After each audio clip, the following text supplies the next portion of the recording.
Good morning, it's Heather Morano, the Merry Spinster, coming to you today to talk about felted wool dryer balls. These are all the rage. You see them on Pinterest, you see them on the web. They're for sale everywhere. I sell them in my own shop.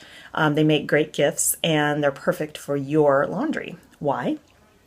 Three reasons. One, the more you have in there, and I recommend 3 to 5 of them, they will shorten the drying time. They bounce around with all your clothes and they suck some of the water away and they allow for more air movement.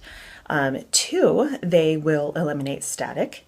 Three, if you add a nice essential oil to them like lavender or mandarin, they make everything smell really good. And four, there's no chemicals, right? This is just 100% wool.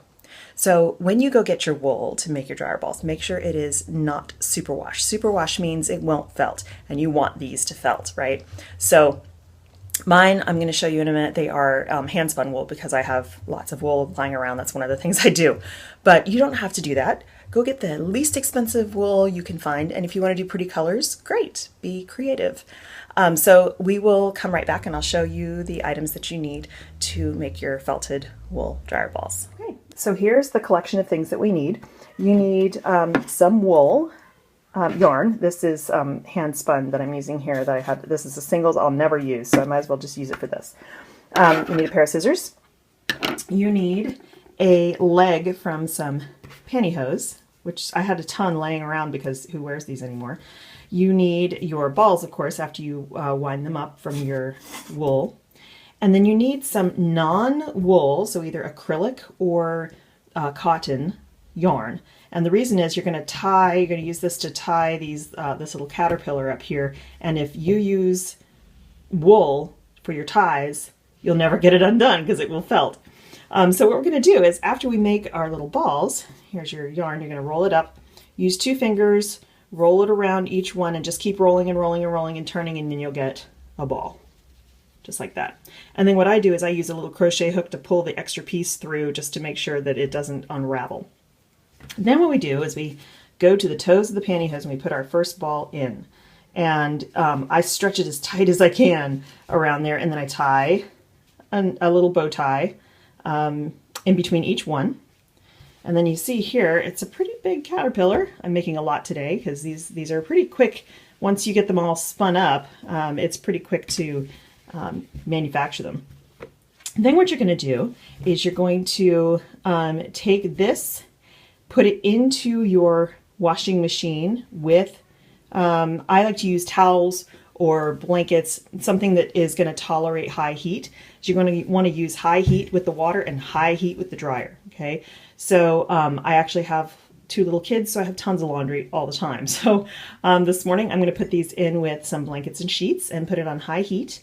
You go ahead and use fabric detergent, no big deal. It's not going to affect these. I have a front loading washer, and so sometimes it takes me 2 cycles, sometimes 3 to get these to felt correctly. Top loading washers will felt usually the first time. So, you know, if you're having troubles with your front loader, it's just because of the way the machine is set up, and just don't give up. They will felt eventually. So then once they come out of the washing machine, you're going to put them in the dryer, again on the highest heat possible. They're going to bounce around, bounce around, bounce around. And then when they come out, just investigate them. You'll be able to see right through the, pantyhose whether or not it's felted, because it won't look like this. It'll be nice and smooth and almost seamless. So once that happens, you're ready to go. You can just untie them or even snip them apart in between, and you will have your felted dryer balls. I'll show you the finished product right after these get done. So here's the final result after going through. In my machine, it took 2 cycles on hot in the washer and dryer. And I have all these wonderfully felted balls. If you look closely, you can see that the little pieces aren't sticking out anymore. It's all seamless. You can't pull it apart, and that's what you want. If you want something a little special, you can add your own essential oil drops to these. I usually put about 4 drops per ball. I like to use lavender mostly. And then I put about 4 balls into the dryer whenever I do my clothes. And that lavender usually lasts about 3 to 4 loads.